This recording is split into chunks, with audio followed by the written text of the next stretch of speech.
আইনে কেউ অপরাধী হলে বা কোনো ব্যক্তির বিরুদ্ধে নন ভেলেবল সেকশনে এফআইআর হলে যে থানায় এফআইআর হবে, যে আইও হবে, সে তাকে অপরাধীকে বা যার বিরুদ্ধে এফআইআর হবে তাকে অ্যারেস্ট করতে পারে, কিন্তু জনমানুষের সামনে তাকে মাজায় দড়ি দিয়ে ঘোরানো বা তার ড্রেস পোশাক খুলে দিয়ে তাকে নেকেট করে ঘোরানো বা তার হাফ প্যান্ট পরে এক্সারসাইজ গেঞ্জি পরিয়ে তাকে ঘোরানোটা এটা বৈধ না বা আইনসম্মত না। আইন এগুলোকে পারমিট দেয় না। কারণ পুলিশের কাছে যে অপরাধী, পুলিশ তো কারো বিচার করতে পারে না। পুলিশের কাছে যে অভিযোগ হয় সেটা এফআইআর লজ হয়। এফআইআর এর পরে তার বিরুদ্ধে পুলিশ পদক্ষেপ করে, অ্যারেস্ট করে, তাকে কোর্টে ফরওয়ার্ড করতে হয়। জুডিশিয়াল থেকে তার সেকশন অনুযায়ী প্রমাণ করতে হয় যে সে সত্যি অপরাধী, এই ধারাতে অপরাধী। তাই জুডিশিয়ালের পক্ষ থেকে তার বিরুদ্ধে বিচার হয়, জাজমেন্ট হয়, কেউ জামিনে পায়। এটা কি হলো, পুরোপুরি 2 মাসের টাকা কিন্তু সরকারি বন্ধ রাখলো ভাতা, যেমন যুব সাথী, বেকার ভাতা, বয়স্ক ভাতা, লক্ষ্মীর ভাণ্ডার। সবাই কি হিসাবটা রেখেছেন? সরকারে কত টাকা ঢুকলো আর কত টাকা আয় হলো, এই হিসাবটা কে দিবে? সাধারণ পাবলিকরা না সরকারে? ঠিক যেন এই টাকার হিসাবটা ঠিক গণিত অঙ্কর মতন। আমাদের মমতা ব্যানার্জি মাস গেলে পরে জনগণের পিছনে কত টাকা খরচা করতো আর কত টাকা নিজের কাছে রাখতো, এই জন্যই কিন্তু নতুন সরকার গণিত অঙ্কটা ভালো করে মিলাচ্ছে। তো আপনাদের হিসাবটা জানা থাকলে অবশ্যই কমেন্টে বলবে। মাস গেলে পরে মমতা ব্যানার্জি জনগণের পিছনে কত টাকা খরচা করতো, এই টাকার হিসাব না মিলাই কি মা বোনদেরকে বাংলার অন্নপূর্ণার ভাণ্ডার দিবে? যতদিন অঙ্কর হিসাবটা মিলাতে পারছে না, অতদিন কিন্তু অন্নপূর্ণার ভাণ্ডার পাবে না। এই করতেই কিন্তু 3 মাস টাইম নিচ্ছে। এটা করতে হবে, ওটা করতে হবে, অন্নপূর্ণার ভাণ্ডারে ফর্ম ফিল আপ করতে হবে। এমনি কি হাতে টাইম নিয়েছে 3 মাসের? যতদিন অঙ্ক কষতে পারবে না মমতা ব্যানার্জি, অতদিন কিন্তু মা বোনেদেরকে অন্নপূর্ণার ভাণ্ডার দিবে না। এমনি কি 3000 টাকা দিবে সরকারে? যে মমতা ব্যানার্জি আমাদের মাস গেলে করে জনগণের পিছনে কতটা খরচা করেছে, হিসাবটা ভালো করে মিলাবে, অঙ্ক কষবে, তারপরে কিন্তু বাংলার মা বোনেরা এই অন্নপূর্ণার ভাণ্ডার পাবে। যে আপনাদের হিসাবটা জানা থাকলে অবশ্যই কমেন্টে বলবে। আর কিছু অন্ধভক্তরা আছে, হয়তো আজ আমার ভিডিওতে খারাপ মন্তব্য রেখে যাবে, সে রাখুক, কোনো ব্যাপার নাই, কিন্তু তবুও তোমাদের হিসাবটা মিলালে পারে কমেন্টেই বলে যাবেন। কিন্তু আমি তো হিসাবটা মিলাতে পারলাম না। তো আর দলটা দুদিনই শেষ হয়ে যেত তৃণমূল কংগ্রেসের।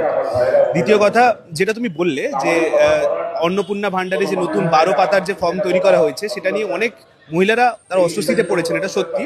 এবং শুধু এইটা বলে নয়, যখন বিজেপি তাদের প্রচারটা করছে ভোটের আগে, তখন বিজেপি কি বলেছিল? শুভেন্দু অধিকারী সমস্ত মিটিং থেকে একটাই কথা বলে গেছেন যে আমরা ক্ষমতায় আসবো মে মাসে, এবং 1 জুন থেকে মহিলাদের অ্যাকাউন্টে যারা লক্ষ্মী ভাণ্ডার পেতেন তাদের অ্যাকাউন্টে 3000 টাকা করে দেওয়া হবে।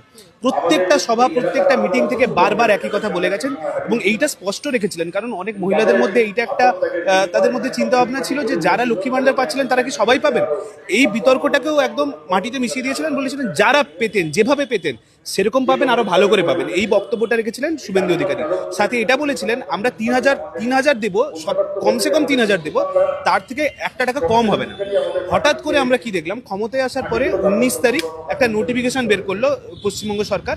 সেখানে 3টে ক্রাইটেরিয়া বের করলো। কি না, যে মহিলারা 25 থেকে 60 বছর, খুব ভালো কথা, এটা মমতা বন্দ্যোপাধ্যায় লক্ষ্মী ভাণ্ডার দেওয়ার সময় কাজটা করেছিলেন।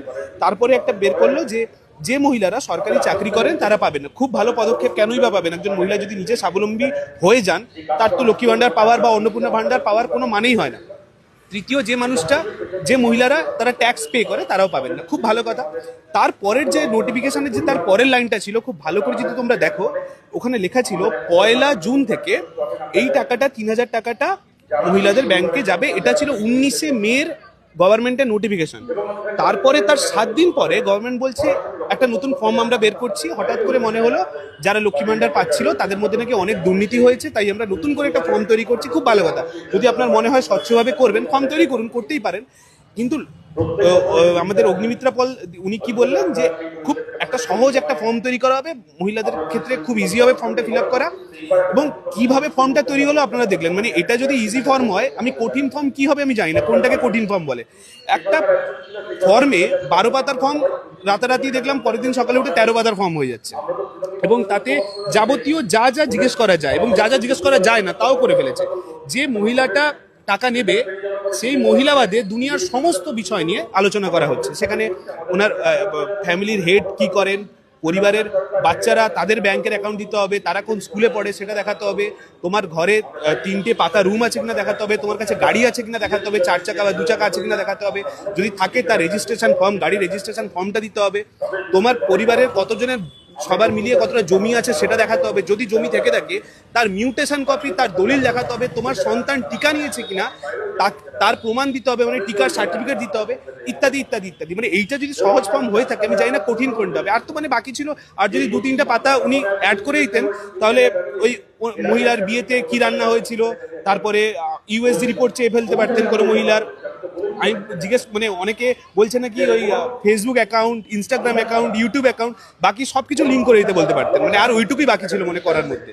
এবারে বলো, আমি একটা বিষয় যদি আমরা যাই, যে ধরো আমার বয়স আজকে প্রায় 30 ছুঁয়েছি হবে, আমার মা ধরো আজকে একজন 55 বছরের মহিলা, তিনি ধরো লক্ষ্মী ভান্ডার উনি অ্যাপ্লাই করতে যাচ্ছেন। তাহলে আমার মা, আমার টিকাকরণ হয়েছে, আমার মা জানে, ওই জায়গাটা টিক মারলো, তাহলে আমার 30 বছর আগে টিকাকরণের সার্টিফিকেটটা কোত্থেকে পাবে? গভর্নমেন্ট কি আসার আগে বলে দিয়েছিল যে এরকম কিছু আমরা জায়গা বের করবো যে টিকাকরণ না হলে আমরা লক্ষ্মী ভান্ডার দিব না? এই কথাগুলো তো সরকার বলেনি। তাহলে নতুন করে এই বিষয়গুলো সামনে কেন তুলে ধরছে? অগ্নিমিত্রা পল 7 দিন আগে যা বলেছিলেন, 7 দিন পরে একেবারে তার উল্টোটা বলছে। আজ যে কারণটা দেখাচ্ছেন কি স্বচ্ছতার জন্য। আচ্ছা, তুমি বিশ্বাস করো যে শুভেন্দু অধিকারী কিংবা অগ্নিমিত্রা পল তারা যখন বিরোধী দলে ছিলেন, বিরোধী দলনেতা ছিলেন, তারা কি এইটা বিশ্বাস করতেন যে খুব স্বচ্ছভাবে লক্ষ্মী ভান্ডার হচ্ছে, মানে লক্ষ্মী ভান্ডারে কোনো পুরুষরা তারা টাকা তুলছে না? এটা কি শুভেন্দু অধিকারী বিশ্বাস করতেন? নিশ্চয়ই না। তারা নিশ্চয়ই জানতেন কোনো 2 নম্বরই কাজ ভেতরে হচ্ছে। তাহলে সেইটা মাথায় রেখে কেন একটা ডেডলাইন দেননি যে এই দিনের পরে একটা আমরা টাকাটা দেবো? কেন 1 জুনের কথাটা বারবার বলা হয়েছিল এবং 19 তারিখ অব্দি বলা হয়েছিল? প্রশ্নটা এইখানে। এখন মহিলারা, এখন তারা একটা মানে একটা দোটানার মধ্যে পড়েছে যে আমরা যদি ফর্মটা ফিল আপ করি, ধরো আমাকে এত মিউটেশন কপি, জমির দলিল, হ্যান ত্যান সবকিছু দিয়ে জেরক্স করে, কাগজপত্র জেরক্স করে জমা দেবো।